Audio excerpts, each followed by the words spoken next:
মৰমৰ ছাত্ৰ ছাত্ৰীসকল, অষ্টম শ্ৰেণীৰ বিজ্ঞানৰ ৬ নম্বৰ পাঠ দহন আৰু শিখা।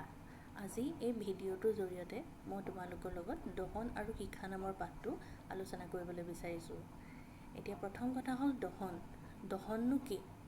আমি যদি সাধাৰণ ভাষাত ক'বলৈ যাওঁ, আমাৰ ঘৰুৱা ভাষাত ক'বলৈ যাওঁ, দহন হৈছে জুই জ্বলা, নহয় জানো? দহন হৈছে জুই জ্বলা। এতিয়া জুই কোনবিলাক বস্তু জ্বলে? আমাৰ কাঠ জ্বলে, কাগজ জ্বলে, কাপোৰ জ্বলে, পেট্ৰল, ডিজেল, কেৰাচিন, কয়লা এইবিলাক বস্তু জ্বলে, নহয় জানো? আৰু জ্বলিলে কি হয়? তাপৰ সৃষ্টি হয়, পোহৰৰ সৃষ্টি হয়, নহয়নে? সেই তাপৰ সহায়ত, সেই তাপ শক্তিৰ সহায়ত আমি কি কৰিব পাৰোঁ? আমি বিভিন্ন কাম কৰিব পাৰোঁ। যেনে আমি আহাৰ ৰান্ধিব পাৰোঁ, পেট্ৰল ডিজেলৰ সহায়ত গাড়ী মটৰ চলে, কেৰাচিন তেলৰ চাকি জ্বলাই আমি ৰাতি পোহৰাব পাৰোঁ, আমি জুই সেকোঁ, মেইনলি আহাৰ বনাওঁ, নহয়নে? এনেকুৱা ধৰণৰ কিছুমান আমি জুইৰ সহায়ত কাম কৰোঁ। এতিয়া যেতিয়া দহন হয় তেতিয়া কিহৰ সৃষ্টি হয়?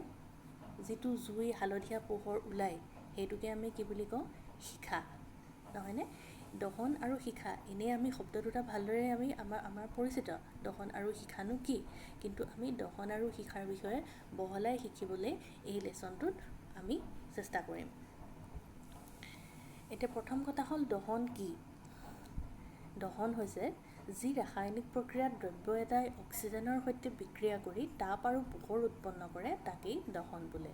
মই আকৌ কৈ দিছোঁ, যি ৰাসায়নিক প্ৰক্ৰিয়াত দ্ৰব্য এটাই অক্সিজেনৰ সৈতে বিক্ৰিয়া কৰি তাপ আৰু পোহৰ উৎপন্ন কৰে তাকেই দহন বোলে। তোমালোকে নিশ্চয় দ্ৰব্য এটাই তাপ আৰু পোহৰ উৎপন্ন কৰা কথাটো ভালদৰে বুজি পাইছা, কাৰণ তোমালোকে সকলোৱে ঘৰত জুই দেখিয়ে আছা, জুই সদায় তাপ আৰু পোহৰ উৎপন্ন হয়। কিন্তু তোমালোকে নিশ্চয় এটা কথা বুজিবলৈ অলপমান দিগদাৰী পাইছা যে অক্সিজেনৰ সৈতে বিক্ৰিয়া কৰি, এই কথাটো বুজি পাবলৈ নিশ্চয় অকণমান দিগদাৰী পাইছা। গতিকে এই কথাটো বুজি পাবলৈ মই তোমালোকক এটা সাধাৰণ উদাহৰণ দিওঁ। এই ফটোখন মন কৰাচোন, এডাল মমবাতি চিত্ৰ দেখুওৱা আছে, হয়নে? এখন টেবুলত এডাল মমবাতি জ্বলাই থোৱা আছে। 3টা চিত্ৰ আছে, ক, খ, গ কৰি পেলাই। মই কথাটো তোমালোকক বুজাই দিছোঁ। এই পৰীক্ষাটো তোমালোকে কিন্তু ঘৰতো নিজেও কৰি চাওঁ বুলি ক'লে কৰি চাব পাৰা। কথা হ'ল কি, এখন টেবুলত তোমালোকে এডাল মমবাতি জ্বলাই ল'বা, মমবাতিডাল ধুনীয়াকৈ জ্বলি থাকিব। কিন্তু অলপ দেৰি পাছত যদি আমি এই মমবাতিডালত এডাল কাঁচৰ চিমনি আনি ভৰাই দিওঁ, মমবাতিডাল ঢাক খোৱাকৈ, কাঁচৰ চিমনি অৰ্থাৎ দুই মূৰ উন্মুক্ত, দুই মূৰ খোলা, টেবুলত জ্বলি থকা মমবাতিডাল যদি আমি এটা চিমনি আনি তাত ভিতৰত আমি মমবাতিডাল চিমনিডালৰ ভিতৰত ভৰাই দিওঁ, কি দেখা পাব?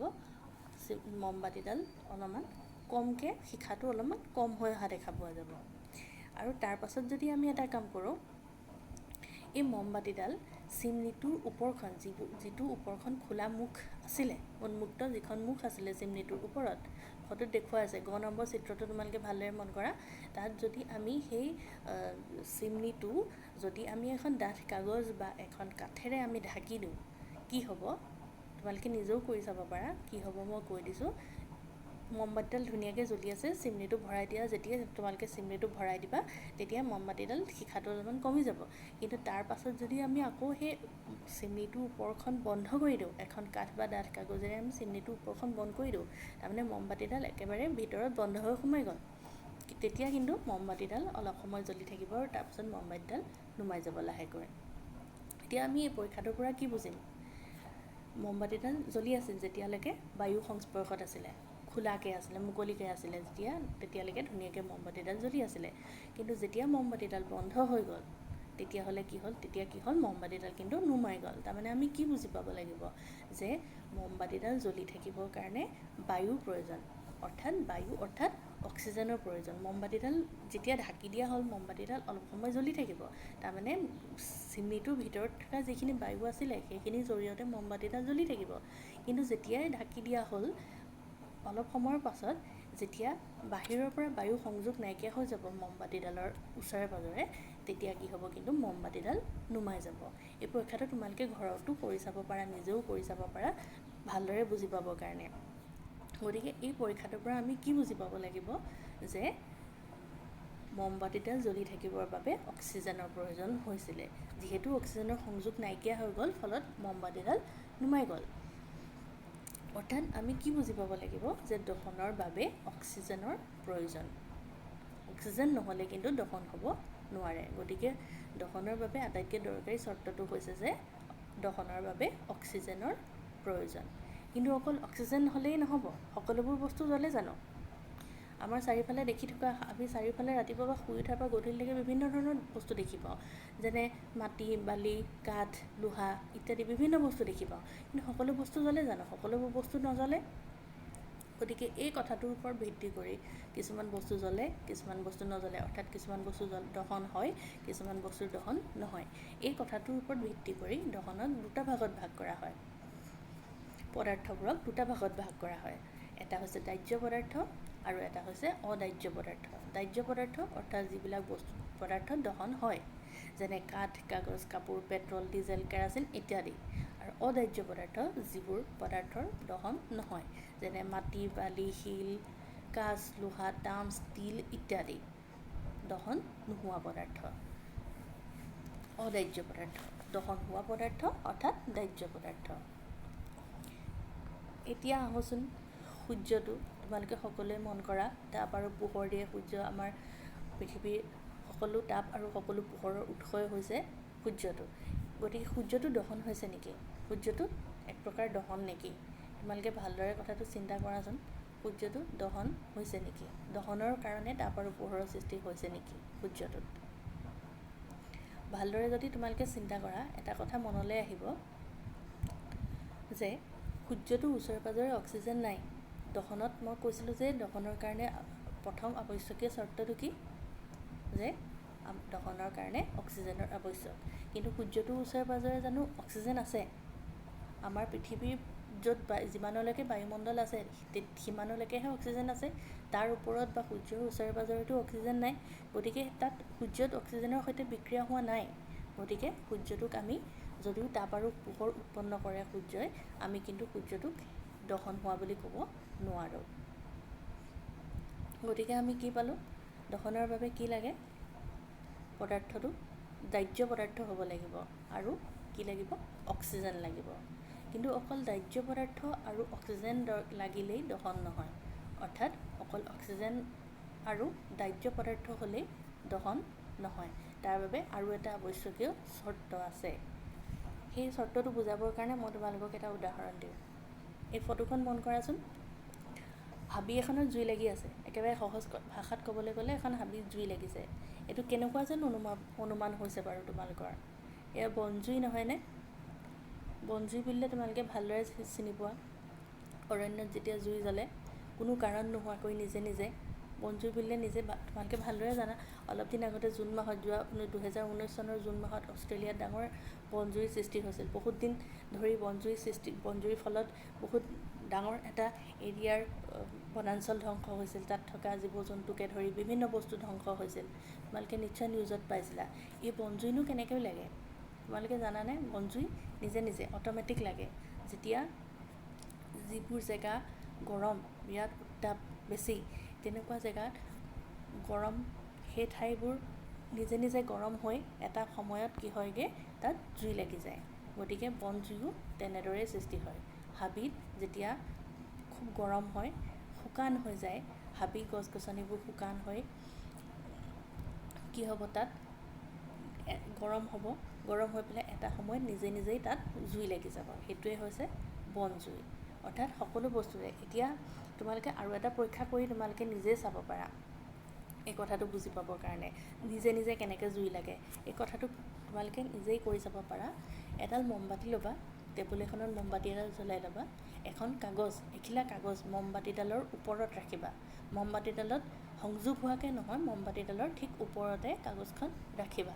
অলপ পাছত দেখিবলৈ পাবা যে কাগজখন নিজে নিজে জ্বলি উঠিব। কাগজখন কিন্তু মমবাতিডালৰ লগত মই সংযোগ কৰিবলৈ কোৱা নাছিলোঁ, বা তোমালোকেও সংযোগ নকৰাকেই এই কাগজখন জ্বলি যোৱা তোমালোকে দেখিবলৈ পাবা। এই কাগজখন কেনেকৈ জ্বলিলে? মমবাতিডালৰ তাপেৰে কাগজখন গৰম হ'ব আৰু কাগজখন গৰম হৈ এটা সময়ত কাগজখন নিজেই জ্বলি যাব। গতিকে দহনৰ বাবে আৱশ্যকীয় আন এটা চৰ্ত হ'ল উত্তাপ, উষ্ণতা। তাক কোৱা হয় জ্বলন্ত উষ্ণতা। এই জ্বলন্ত উষ্ণতা দহনৰ তিনি নম্বৰ চৰ্ত। অৰ্থাৎ 1 নম্বৰ চৰ্ত ক'লোঁ পদাৰ্থটো দাহ্য পদাৰ্থ হ'ব লাগিব। 2 নম্বৰ চৰ্ত ক'লোঁ অক্সিজেন লাগিব আৰু 3 নম্বৰ চৰ্ত হ'ল জ্বলন্ত উষ্ণতা। এতিয়া জ্বলন্ত উষ্ণতা বুলিলে কি বুজা যায়?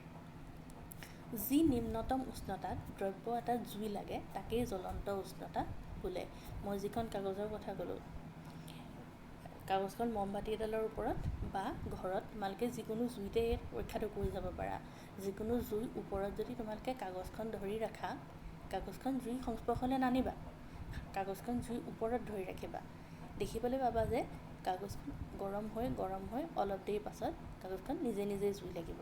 এটা উষ্ণতা কাগজখনে এটা উষ্ণতা পাই গ'লগৈ, তাৰ পাছত সেই কাগজখনত নিজে নিজে জুই লাগি গ'ল। সেইটোৱে হৈছে জ্বলন্ত উষ্ণতা। যি নিম্নতম উষ্ণতাত দ্ৰব্য এটা জুই লাগে তাকেই কোৱা হয় জ্বলন্ত উষ্ণতা। অৰ্থাৎ দহন হ'বৰ বাবে সেই বস্তুটো যিটো পদাৰ্থক আমি জুই লগাব বিচাৰিছোঁ, অৰ্থাৎ দহন হ'বলৈ গৈ আছে, সেই বস্তুটো কি কৰিব লাগিব? আমি তপতাব লাগিব, তেতিয়া তাত নিজে নিজে জুই লাগিব। সেইটোৱে হৈছে জ্বলন্ত উষ্ণতা। এতিয়া 3টা উদাহৰণ দিওঁ, তোমালোকৰ বুজিবলৈ সহজ হ'ব জ্বলন্ত উষ্ণতাটো। কাঠ, কাগজ আৰু কেৰাচিন। কাঠ, আমি যদি কাঠ এডোখৰ জ্বলাব খোজোঁ, যিধৰণে কাগজখন জ্বলালোঁ, এই মমবাতি এডালৰ ওপৰত বা জুই একুৰাৰ ওপৰত ৰাখি যিধৰণে আমি কাগজখন জ্বলাইছিলোঁ, জ্বলন্ত উষ্ণতালৈকে তপতাই কাগজখন জ্বলি উঠিল, আমি সেইদৰে কাঠডাল জ্বলাব পাৰিমনে বাৰু? জ্বলাবলৈ কঠিন হ'ব, হয়নে? কাৰণ কাঠত সহজে জুই নালাগে। অৰ্থাৎ আমি কৰি চাব পাৰোঁ, কিন্তু আমাৰ সময় লাগিব। অৰ্থাৎ আমি একুৰা জুই ওপৰত এডাল কাঠ ৰাখি দিওঁ, বহুত দেৰি যদি আমি তপতাই থাকোঁ, তেতিয়াহ'লে সেই কাঠডালে তাৰ সেই উষ্ণতাটো পাবগৈ যিটো উষ্ণতাত জুই লাগিব। অৰ্থাৎ জ্বলন্ত উষ্ণতাটো পাবগৈ যিটো উষ্ণতাত কাঠডালত জুই লাগিব। সময় কিন্তু বেছি লাগিব, গতিকে কাঠৰ জ্বলন্ত উষ্ণতা বেছি। তাৰপাছতে আহিলে কাগজখন অলপ সময় তপতালেই কাগজখনে জ্বলন্ত উষ্ণতা পায়, গতিকে কাঠতকৈ কাগজৰ জ্বলন্ত উষ্ণতা কম। তাৰপাছতে আহিলে কেৰাচিনৰ কিন্তু জ্বলন্ত উষ্ণতা আটাইতকৈ কম, কাৰণ কেৰাচিনত খুব সহজেই বৰ সোনকালে জুই লাগে, গতিকে কেৰাচিনৰ জ্বলন্ত উষ্ণতা কম। কাঠ, কাগজ আৰু কেৰাচিন এই 3বিধ পদাৰ্থৰ উদাহৰণ লৈছোঁ মই। তাৰ ভিতৰত আটাইতকৈ জ্বলন্ত উষ্ণতা কাৰ বেছি? কাঠৰ, কাৰণ কাঠক সেই উষ্ণতাটো পোৱাবলৈ বেছি সময় লাগিব, যিটো উষ্ণতাত কাঠডালত জুই লাগিব, হয়নে? তাৰ পাছতে জ্বলন্ত উষ্ণতা আহিব কাগজৰ, তাৰ পাছত আটাইতকৈ কম জ্বলন্ত উষ্ণতা হ'ব কেৰাচিনৰ।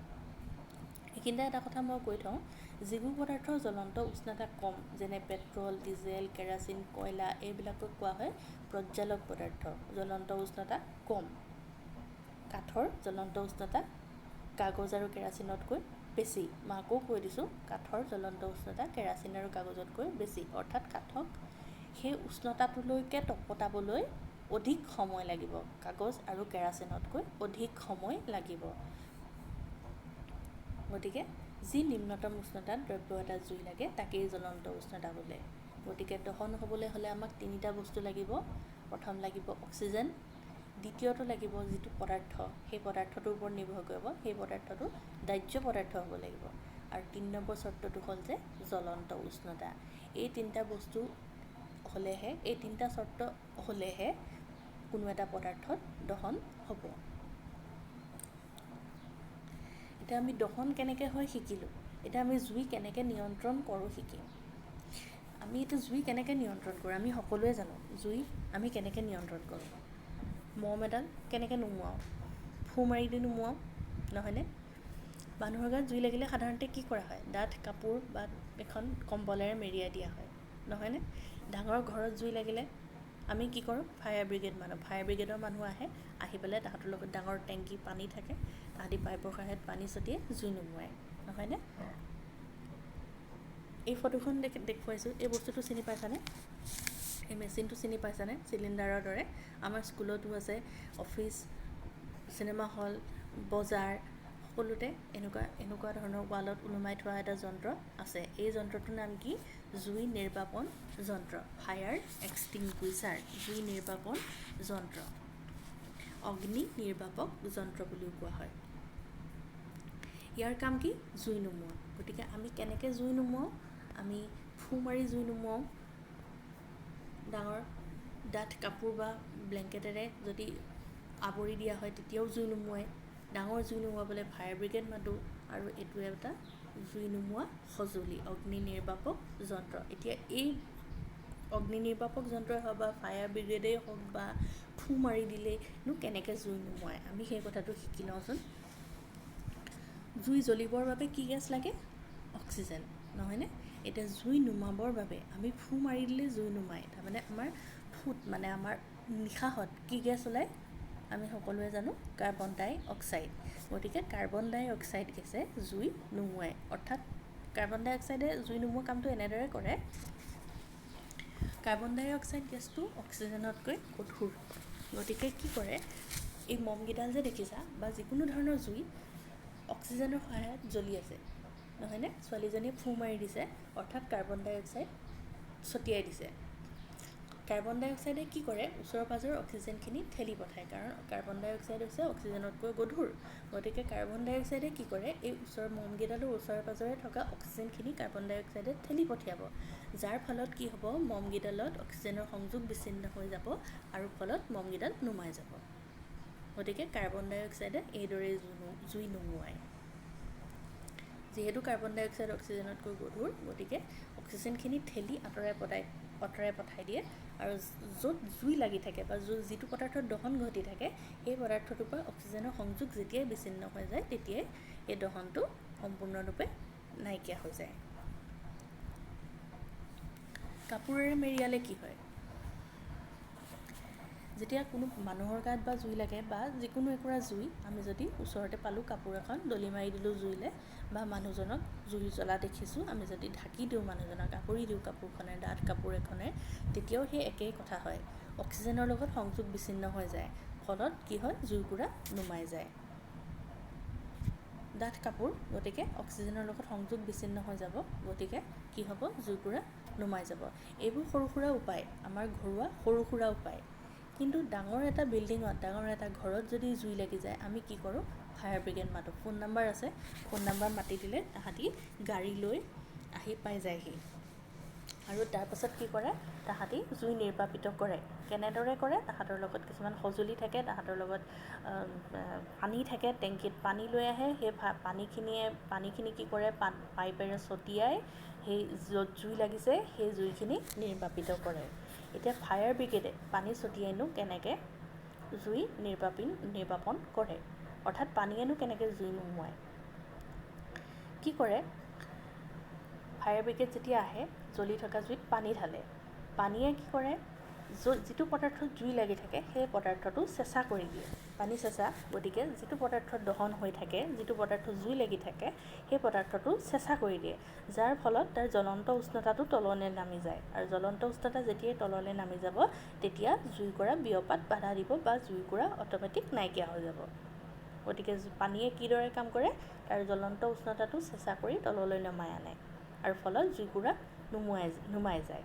ইয়াৰ উপৰিও পানীয়ে কি কৰে, পানী ঢালি দিলে তাত জলীয় বাষ্পৰ সৃষ্টি হ'ব, সেই জলীয় বাষ্পখিনিয়ে কি কৰিব, অক্সিজেনখিনি আঁতৰাই পঠিয়াব, আৰু যেতিয়াই অক্সিজেনখিনি আঁতৰি যাব, তেতিয়াই সেই পদাৰ্থটোৰ পৰা জুইখিনি নাইকিয়া হৈ যাব, কাৰণ অক্সিজেনৰ লগত সংযোগ বিচ্ছিন্ন হৈ যাব, আৰু যাৰ ফলত জুইটো নুমাই যাব। গতিকে অগ্নি নিৰ্বাপন যন্ত্ৰই অগ্নি নিৰ্বাপক বাহিনীয়ে সেইদৰে জুই নুমুৱায়, অৰ্থাৎ পানীয়ে সেইদৰেই জুই নুমুৱায়। পানীয়ে কি কৰে, মই ক'লোঁ, আকৌ এবাৰ কৈ দিছোঁ, পানীয়ে কি কৰে, যিটো পদাৰ্থত জুই লাগিছে বা যিটো পদাৰ্থত দহন হৈছে, পানীয়ে সেই পদাৰ্থটো চেঁচা কৰি দিয়ে, ফলত জ্বলন্ত উষ্ণতাটো তাৰ তললৈ নামি যায়, আৰু জ্বলন্ত উষ্ণতা যেতিয়াই কমি যাব, তেতিয়াই তাৰ জুইকুৰা নুমাই যাব। আৰু ইয়াৰ উপৰিও কি কৰে, পানী ঢালি দিয়াৰ ফলত জলীয় বাষ্পৰ সৃষ্টি হয়, সেই জলীয় বাষ্পখিনিয়ে কি কৰে, অক্সিজেনখিনি আঁতৰাই পঠিয়ায়, আৰু অক্সিজেনখিনি আঁতৰাই পঠিওৱাৰ ফলতেই, অক্সিজেনৰ লগত সংযোগ বিচ্ছিন্ন হৈ যোৱাৰ ফলতেই জুইকুৰা নুমাই যায়। কিন্তু আমি যদি কাৰেণ্টৰ জুইত পানী ঢালোঁ, তোমালোকে বৈদ্যুতিক আহিলাত জুই লগা দেখিছানে? কেতিয়াবা কাৰেণ্টৰ খুঁটা বা ঘৰতে কেতিয়াবা কাৰেণ্টৰ চুইচত কেতিয়াবা এক্সিডেণ্টেলি কি হয়, জুই লাগে, কিন্তু তেতিয়া যদি তোমালোকে পানী ঢালা, আকৌ তোমালোকৰ বিপদ হ'ব। সেইটো কথা মই তাৰ লগতে কৈ থৈছোঁ। বিদ্যুতিক আহিলাত লগা জুই যদি পানী ঢালিবলৈ যাওঁ, পানী ঢলা মানুহজনৰহে অপকাৰ হয়, কাৰণ কি, পানী বিদ্যুতৰ সুপৰিবাহী, পানীৰ মাজেৰে কাৰেণ্ট পাৰ হৈ আহে। গতিকে কি হয়, আমি যদি তাত পানী ঢালিবলৈ যাওঁ, কাৰেণ্টত লগা জুইত যদি আমি পানী ঢালিবলৈ যাওঁ, কি হ'ব, সেই তাৰ কাৰেণ্টটো, বিদ্যুৎ সেই পানীয়েদি পৰিবহণ হৈ আহি আমাৰ গাত লাগিব। যদি মই ঢালোঁ, তেতিয়া আহি পেলাই পানীয়েদি পৰিবহণ হৈ আহি মোৰ গাত লাগিব, আৰু ফলত মোৰহে অপকাৰ হোৱাৰ সম্ভাৱনা থাকে। গতিকে বৈদ্যুতিক আহিলাত লগা জুইত কেতিয়াও পানী ঢালিব নালাগে।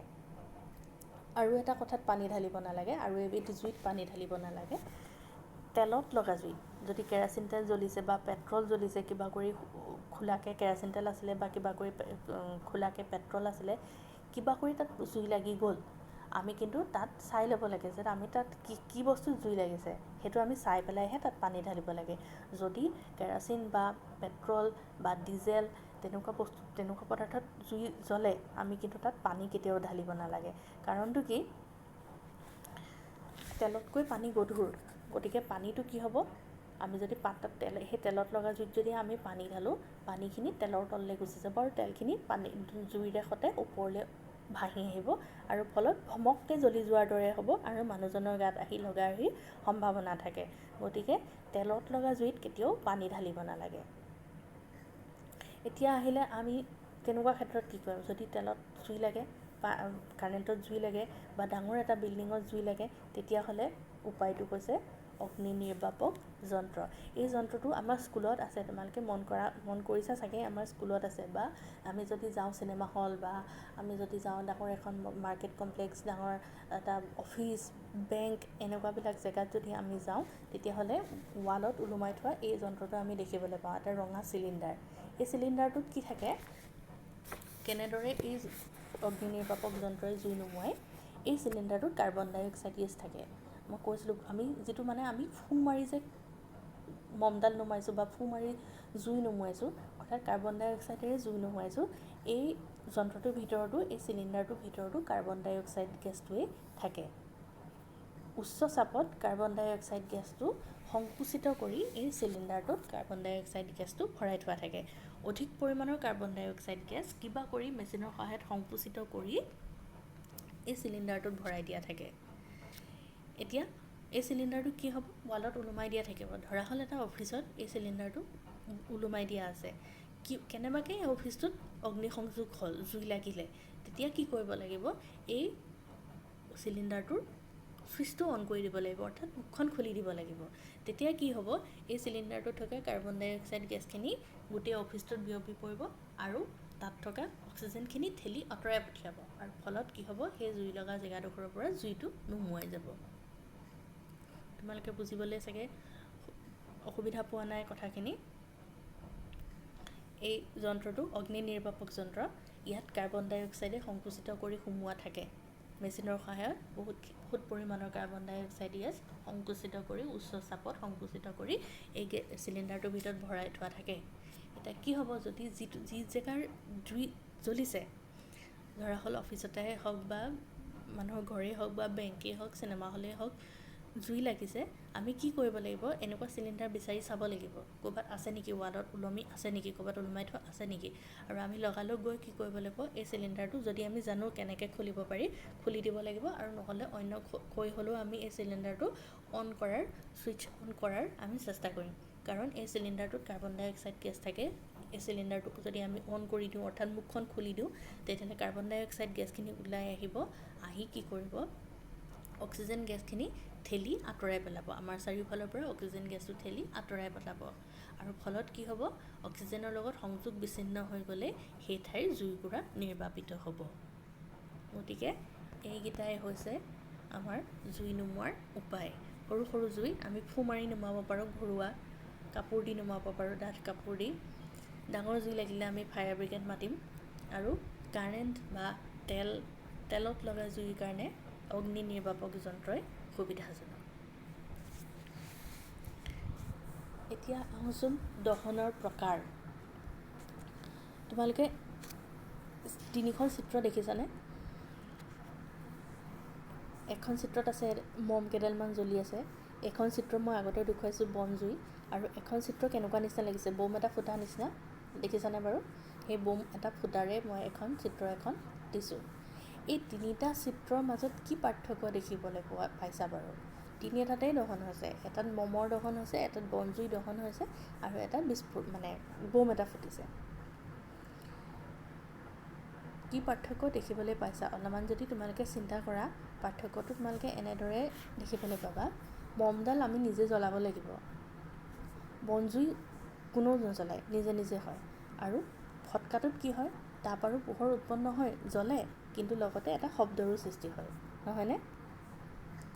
গতিকে এই কথাকেইটাৰ ওপৰতে ভিত্তি কৰি দহনক 3টা প্ৰকাৰে ভাগ কৰা হয়।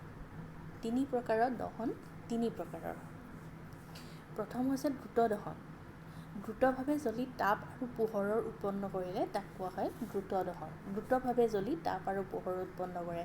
আমি মম এটা জ্বলাইছোঁ, আমি যিকোনো জুই জ্বলাইছোঁ, আমি কেৰাচিন তেলৰ চাকি এটা জ্বলাইছোঁ, আমি খাবলৈ আহাৰ বনোৱা আমি গেছটো জ্বলাইছোঁ, এইবিলাক কৰিব দ্ৰুত দহনত। দ্ৰুতভাৱে জ্বলি তাপ আৰু পোহৰ উৎপন্ন কৰে, আমি কোনোবাই গৈ তাক জ্বলাব লাগিব, সেইটোৱে হৈছে দ্ৰুত দহন।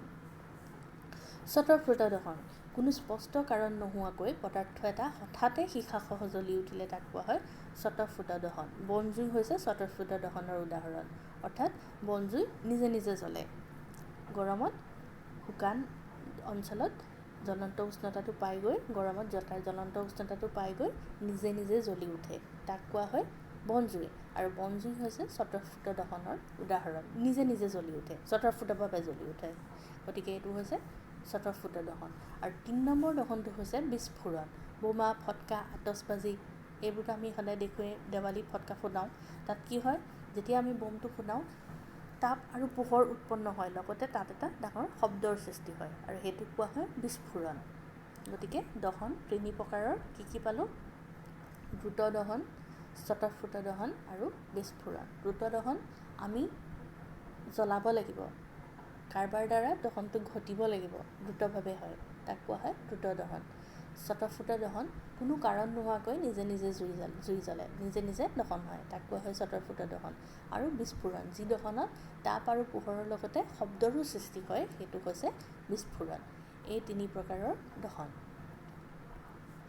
এতিয়া দহনত শিখাৰ সৃষ্টি হয়, নহয়নে?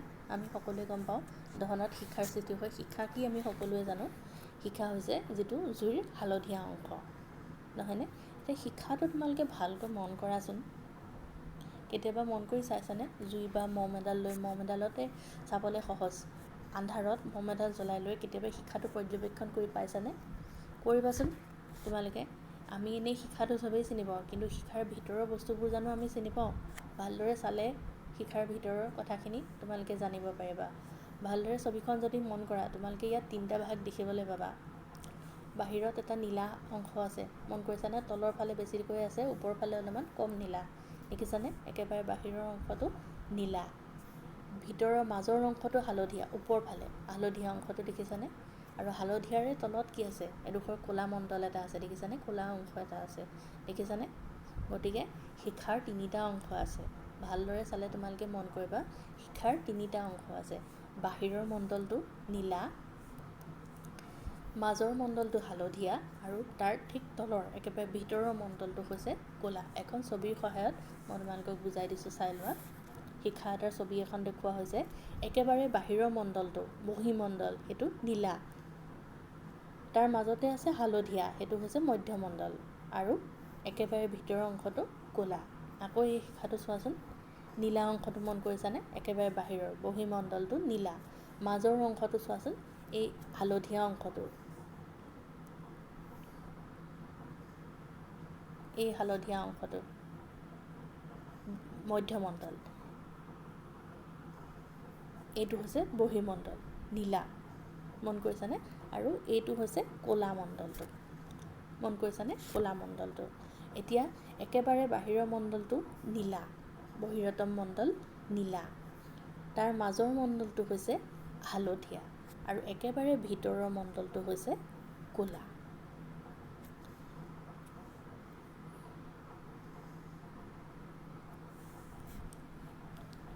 শিখাটো এইদৰে আমি 3টা ভাগত ভাগ কৰিব পাৰোঁ। আমি ভাগ কৰিব পাৰোঁ নহয়, আচলতে ক'লে ভুল হ'ব। সেইদৰে শিখাটো 3টা মণ্ডলতে বিভক্ত।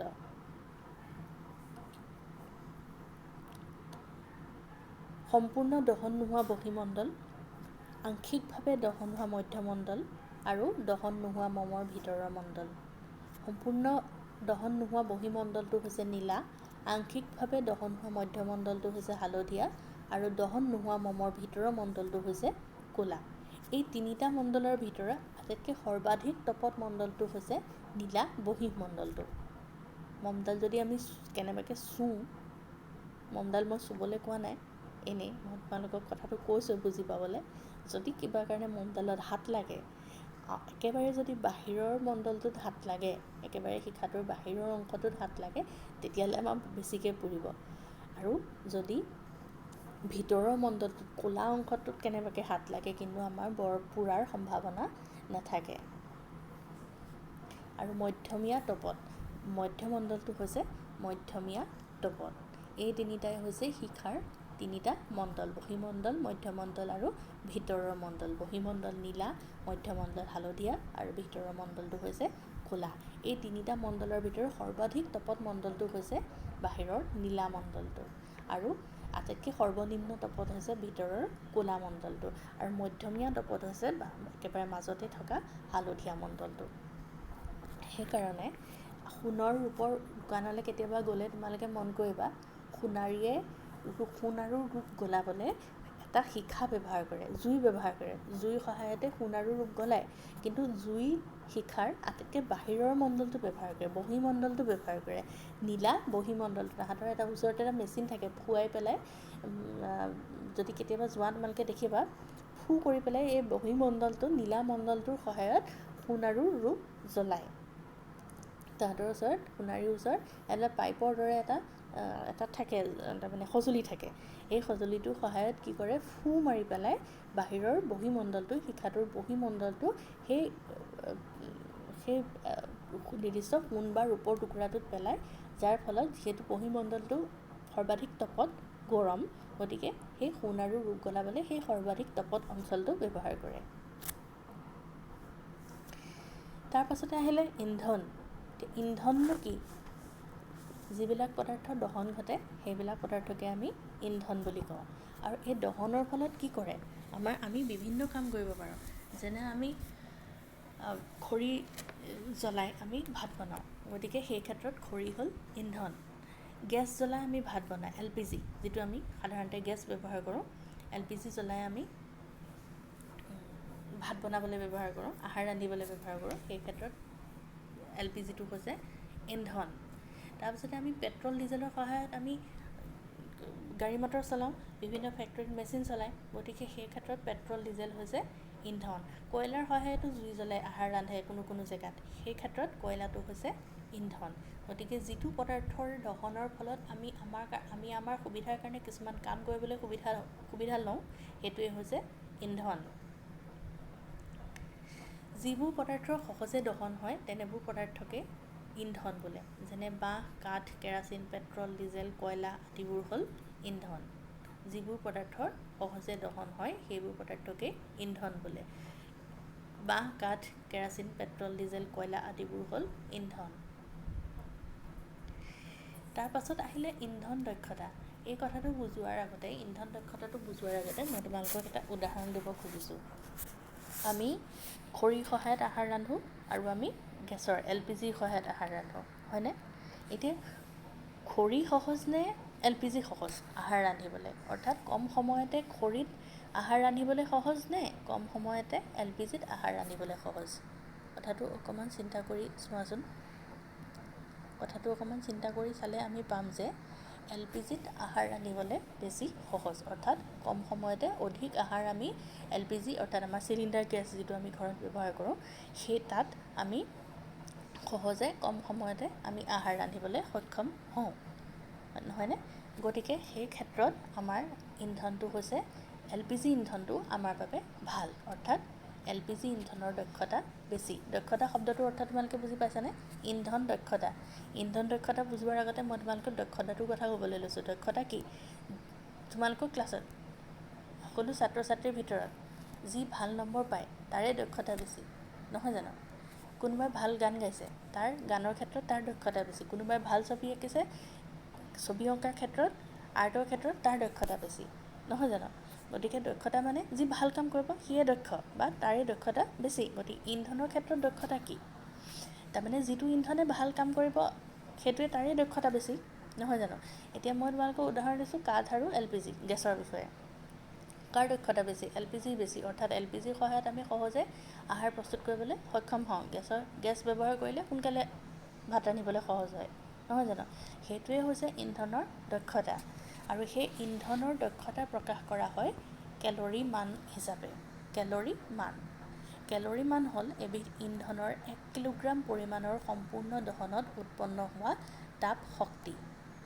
ইন্ধনৰ দহনত যিটো তাপ শক্তি উৎপন্ন হয়, সেই তাপ শক্তিৰ সহায়তে আমি আমাৰ কাৰণে কিবা এটা কাম কৰিবলৈ সুবিধা হয়, অৰ্থাৎ আহাৰ ৰন্ধাই হওক বা গাড়ী মটৰ পেট্ৰল ডিজেলৰ সহায়ত গাড়ী মটৰ চলোৱাই হওক, আমি সেই তাপ শক্তিৰ সহায়তেই সেই কামটো কৰোঁ, নহয় জানো? গতিকে সেই ইন্ধনৰ দহনত উৎপন্ন হয়, সেই তাপ শক্তিটো ইন্ধনৰ দহনত উৎপন্ন হয়। এতিয়া কেলৰি মানটোনো কি? 1 কেজি যদি ইন্ধনৰ দহন হয়, সেই দহনত উৎপন্ন হোৱা যিটো তাপ শক্তি সেইটোৱে হৈছে সেই নিৰ্দিষ্ট ইন্ধনটোৰ কেলৰি মান। এটা উদাহৰণ লৈছোঁ, আকৌ আহিলোঁ ভাত ৰন্ধাৰ কথা। 1 কেজি খৰি লৈছোঁ আৰু 1 কেজি LPG গেছ ধৰি লৈছোঁ। 1 কেজি LPG গেছ তোমাক কোনোবাই দিলে আৰু 1 কেজি খৰি তোমাক কোনোবাই দিলে। তুমি কোনবিধ ব্যৱহাৰ কৰি বেছিকৈ আহাৰ প্ৰস্তুত কৰিব পাৰিবা? কেইবাবিধো আইটেম খোৱা বস্তু বনাই দিব পাৰিবা, 1 কেজি খৰিৰে নে 1 কেজি LPGৰে চিলিণ্ডাৰ গেছেৰে? একেবাৰে সহজ কথা, আমি 1 কেজি LPGৰে বেছি পৰিমাণৰ আহাৰ প্ৰস্তুত কৰিব পাৰিম, নহয় জানো? সেইটোৱে হৈছে সহজ ভাষাত মই কথাটো বুজাবলৈ গ'লে কথাটো তেনেকুৱাই হয়। 1 কেজি ইন্ধনত উৎপন্ন হোৱা তাপ শক্তিৰ পৰিমাণেই হ'ল 1 কেজি ইন্ধনৰ দহনত উৎপন্ন হোৱা তাপ শক্তিৰ পৰিমাণেই হ'ল কেলৰি মান, সেই নিৰ্দিষ্ট ইন্ধনটোৰ কেলৰি মান। গতিকে ইন্ধনৰ দক্ষতা প্ৰকাশ কৰা হয় কেলৰি মান হিচাপে, আৰু এই কেলৰি মান হ'ল 1 কেজি পৰিমাণৰ ইন্ধনৰ সম্পূৰ্ণ দহনত উৎপন্ন হোৱা তাপ শক্তি। এই ইন্ধনৰ কেলৰি মান প্ৰকাশ কৰা হয়, এককটো হৈছে কিলো জুল প্ৰতি কেজি এককত প্ৰকাশ কৰা হয়। ইন্ধনৰ কেলৰি মান কিলো জুল প্ৰতি কেজি এককত প্ৰকাশ কৰা হয়। এইটোৱে হৈছে ইন্ধনৰ দক্ষতা, অৰ্থাৎ কোনবিধ ইন্ধন ব্যৱহাৰ কৰি আমি সহজে কোনো এটা কাম কৰি তুলিব পাৰোঁ, সেইটোৱে হৈছে ইন্ধনৰ দক্ষতা। ইন্ধনৰ দক্ষতা কেইবিধমান ইন্ধনৰ দক্ষতা এখন চাৰ্টৰ সহায়ত দিয়া আছে, তোমালোকে মন কৰাচোন। শুকান গৰুৰ গোবৰ ব্যৱহাৰ কৰিও বহুত জেগাত মানুহে আহাৰ ৰান্ধিবলৈ ব্যৱহাৰ কৰে। যিবোৰ জেগাত খৰিৰ অভাৱ আছে, গেছৰ অভাৱ আছে, বিহাৰ UP এনেকুৱা জেগাত শুকান গৰুৰ গোবৰ ব্যৱহাৰ কৰিও আহাৰ ৰান্ধিবলৈ ব্যৱহাৰ কৰে। কিন্তু তাৰ ইন্ধনৰ কেলৰি মান অৰ্থাৎ দক্ষতাটো তেনেই কম, বহুত দেৰি লাগিব আহাৰ প্ৰস্তুত কৰিবলৈ। শুকান গৰুৰ গোবৰ ব্যৱহাৰ কৰি যদি আমি আহাৰ প্ৰস্তুত কৰোঁ, 6000 পৰা 8000 কেলৰি মান, অৰ্থাৎ সময় লাগিব। সেই ক্ষেত্ৰত কাঠৰ কেলৰি মান বেছি। কাঠৰ কেলৰি মান মন কৰা 17,000 পৰা 22,000 কিলোজুল প্ৰতি কেজি। গতিকে শুকান গোবৰতকৈ কাঠৰ কেলৰি মান বেছি। গতিকে সেই ক্ষেত্ৰত শুকান গৰু গোবৰ আৰু কাঠ এই দুটা যদি আমি তুলনা কৰোঁ, তেতিয়াহ'লে কাঠৰ দক্ষতা বেছি। তাৰপাছতে আহিলে কয়লা, পেট্ৰল, ডিজেল সকলোৰে কেলৰি মান দিয়া আছে। কাঠ আৰু কয়লা, আমাক যদি কাঠ দিয়া হয় আৰু কয়লা দিয়া হয় আহাৰ প্ৰস্তুত কৰিবলৈ, কাৰ কেলৰি মান বেছি? কয়লাৰ কেলৰি মান বেছি, 25,000 পৰা 33,000 কিলোজুল প্ৰতি কেজি। কাঠৰ 17,000 পৰা 22,000হে কেলৰি মান। গতিকে আমাক যদি কাঠো দিয়ে আৰু কয়লাও দিয়ে, আমি সহজে কোনবিধৰ সহায়ত আমি সহজে আহাৰ ৰান্ধিবলৈ সক্ষম হ'ম? কয়লাৰ সহায়ত। কয়লা আৰু কেৰাচিন, চোৱাচোন কয়লা আৰু কেৰাচিন। কয়লাৰ কেলৰি মান হৈছে 25,000 পৰা 33,000 কিলোজুল প্ৰতি কেজি, আৰু কেৰাচিনৰ হৈছে 45,000 কিলোজুল প্ৰতি কেজি। গতিকে আমাক যদি কয়লা দিয়ে আৰু কেৰাচিন দিয়ে, কোনবিধৰ সহায়ত আমি সহজে আহাৰ ৰান্ধিবলৈ সক্ষম হ'ম? কেৰাচিনৰ সহায়ত, কাৰণ কেৰাচিনৰ কেলৰি মান বেছি, অৰ্থাৎ কেৰাচিনৰ দক্ষতা বেছি। তেনেকৈ এখন চাৰ্ট দিয়া আছে, তোমালোকে মন কৰা। একেবাৰে তলত আছে প্ৰাকৃতিক গেছ আৰু পেট্ৰলিয়াম, তৰলীকৃত পেট্ৰলিয়াম গেছ LPG, যিটো আমি চিলিণ্ডাৰ গেছ, তৰলীকৃত পেট্ৰলিয়াম গেছ LPG, চিলিণ্ডাৰ গেছটো যিটো আমি ঘৰত ব্যৱহাৰ কৰোঁ, তাৰ কেলৰি মান, তাৰ দক্ষতা অৰ্থাৎ 55,000 কিলোজুল প্ৰতি কেজি, বহুত বেছি। কাঠ মই তোমালোকক উদাহৰণটো দিছিলোঁ কাঠ আৰু গেছৰ। কাঠৰ দক্ষতা চোৱা, কাঠৰ কেলৰিমান 17,000 পৰা 22,000 কিলোজুল প্ৰতি কেজি। সেই ক্ষেত্ৰত LPG কেলৰিমান 55,000 কিলোজুল প্ৰতি কেজি, অৰ্থাৎ LPGৰ দক্ষতা বহুত বেছি কাঠতকৈ। গতিকে LPG ব্যৱহাৰ কৰি যেতিয়া আমি আহাৰ প্ৰস্তুত কৰিবলৈ যাওঁ তেতিয়া সহজে আহাৰ ৰান্ধিবলৈ আমাৰ সুবিধা হয়। সেইটোৱে হৈছে ইন্ধনৰ দক্ষতা। এতিয়া আমি কি পালোঁ? ইন্ধনৰ ব্যৱহাৰ আমাৰ জীৱনত খুবেই প্ৰয়োজনীয়। আমি ইন্ধন নোহোৱাকৈ কিবা কাম কৰিব পাৰিমনে? প্ৰথম কথাই হ'ল আমাক ইন্ধন প্ৰয়োজন হ'ব আমাৰ আহাৰ প্ৰস্তুত কৰিবলৈ। গতিকে ইন্ধনৰ প্ৰয়োজনীয়তা আমাৰ জীৱনত বহুত বেছি। গাড়ী মটৰ চলাবলৈ আমাক ইন্ধন লাগে, পেট্ৰল ডিজেল লাগে। আজিকালি গাড়ী মটৰ নচলোৱাকৈ চলিবলৈ অসুবিধা হ'ল বুলি ক'ব পাৰি। বিভিন্ন ধৰণৰ উদ্যোগত মেচিন চলাবলৈ কয়লা, পেট্ৰলিয়াম এইবিলাকে ব্যৱহাৰ কৰা হয়। পেট্ৰল, ডিজেল, কয়লা, CNG এইবিলাক ব্যৱহাৰ কৰিয়ে মেচিন চলোৱা হয়। গতিকে ইন্ধনৰ ব্যৱহাৰ আমাৰ জীৱনত খুবেই প্ৰয়োজনীয়। কিন্তু ইন্ধনৰ দহন আৰু পৰিৱেশৰ ওপৰত তাৰ প্ৰভাৱ। ইন্ধনৰ দহনে পৰিৱেশৰ ওপৰত কিন্তু বিৰূপ প্ৰভাৱো পেলায়। ইন্ধনৰ দহন আৰু পৰিৱেশৰ ওপৰত তাৰ প্ৰভাৱ। মই চাই ল'বা তোমালোকে ভালকৈ। ইন্ধনৰ দহনে পৰিৱেশৰ ওপৰত কেনেকৈ প্ৰভাৱ পেলায়, কেনেকৈ অপকাৰী প্ৰভাৱ পেলায়। 1 নম্বৰ, কাঠ, কয়লা, পেট্ৰল আদি ইন্ধনৰ দহনত কাৰ্বন কণাৰ সৃষ্টি হয়। ই এবিধ বিপদজনক প্ৰদূষক, যাৰ ফলত এজমাৰ দৰে বেমাৰৰ সৃষ্টি হ'ব পাৰে। কাঠ, কয়লা, পেট্ৰল আদি ইন্ধনবিলাক যেতিয়া জ্বলে, যিটো ধোঁৱা ওলায় তাত কাৰ্বন কণাৰ সৃষ্টি হয়। সেই ধোঁৱাবিলাকত কাৰ্বন কণা থাকে। সেই কাৰ্বন কণা শ্বাস-প্ৰশ্বাসজনিত বেমাৰৰ কাৰণে খুবেই বেয়া। এজমা আদি বেমাৰৰ সৃষ্টি হ'ব পাৰে। ইন্ধনৰ অসম্পূৰ্ণ দহনে কাৰ্বন মনক্সাইড গেছৰ সৃষ্টি কৰে। কাৰ্বন মনক্সাইড গেছ এবিধ অতি বিষাক্ত গেছ। এই কাৰ্বন মনক্সাইড গেছ যদি বহুত সময় এটা জীৱই যদি বহুত সময় লৈ থাকে কিবা কৰি যদি বহুত সময় লৈ থাকিব লগা হয়, সেই জীৱটোৰ মৃত্যু পৰ্যন্ত হ'ব পাৰে। এজন মানুহে যদি অনবৰতে কাৰ্বন মনক্সাইড গেছ পাই থাকে, দীৰ্ঘ সময় ধৰি পেলাই যদি কাৰ্বন মনক্সাইড গেছ পাই থাকে, তেতিয়াহ'লে সেই মানুহজনৰ খুব সোনকালে মৃত্যু হ'ব পাৰে। ইমানেই বিষাক্ত গেছ কাৰ্বন মনক্সাইডটো। আৰু সেই কাৰ্বন মনক্সাইড গেছেই ইন্ধনৰ দহনত সৃষ্টি হয়। কম পৰিমাণে হ'লেও পেট্ৰল, ডিজেলে বা আমি জুইয়ে জ্বলাইছোঁ, কয়লাৰ জুইয়ে হওক, সেই যিটো ধোঁৱা ওলায় তাত কম পৰিমাণে হ'লেও কাৰ্বন মনক্সাইড গেছ থাকে। সেই কাৰ্বন মনক্সাইড গেছটো আমি যদি অনবৰতে পাই থাকোঁ, গাড়ী মটৰৰ ধোঁৱা আমি অনবৰতে পায়েই আছোঁ, গাঁৱত কম হ'লেও টাউনত গাড়ী মটৰ অনবৰতে চলিয়ে থাকে, সেই ধোঁৱা অনবৰতে আমি লৈয়ে থাকোঁ। গতিকে আমাৰ দেহলৈ কাৰ্বন মনক্সাইড গেছ সোমাই আছে। গতিকে কেতিয়াবা এই কাৰ্বন মনক্সাইড গেছে কিন্তু বিপদজনক কিছুমান আমাৰ ফলাফল দেখুৱাব পাৰে আমাৰ দেহত। ইন্ধনৰ দহনে পৰিৱেশত কাৰ্বন ডাই অক্সাইড গেছ এৰি দিয়ে। বৰ্ধিত কাৰ্বন ডাই অক্সাইড গেছ গোলকীয় উষ্ণতাৰ কাৰণ। গোলকীয় উষ্ণতা তোমালোকে জানা, গোলকীয় উষ্ণতা পৃথিৱীখন দিনে দিনে গৰম হৈ আহিছে, আৰু এই গোলকীয় উষ্ণতাৰ মেইন কাৰণটোৱে হৈছে কাৰ্বন ডাই অক্সাইড গেছ। এই কাৰ্বন ডাই অক্সাইড ইন্ধনৰ দহনে যিটো ধোঁৱা ওলায়, ইন্ধনৰ দহনত যিটো ধোঁৱা ওলায়, সেই ইন্ধনৰ দহনত কাৰ্বন ডাই অক্সাইড গেছ থাকে। কাৰ্বন ডাই অক্সাইড গেছৰ সৃষ্টি হয়। সেই কাৰ্বন ডাই অক্সাইডে পৰিৱেশত যেতিয়া কাৰ্বন ডাই অক্সাইডৰ বৃদ্ধি হয়, তেতিয়া পৃথিৱীৰ চাৰিওফালে গৰম বেছি হয়, উত্তপ্ত হৈ যায়। আৰু সেই উত্তপ্ত যেতিয়া বেছি হৈ যায় পৃথিৱীখন চাৰিওফালে, তেতিয়াই গোলকীয় উষ্ণতাৰ সৃষ্টি হয়।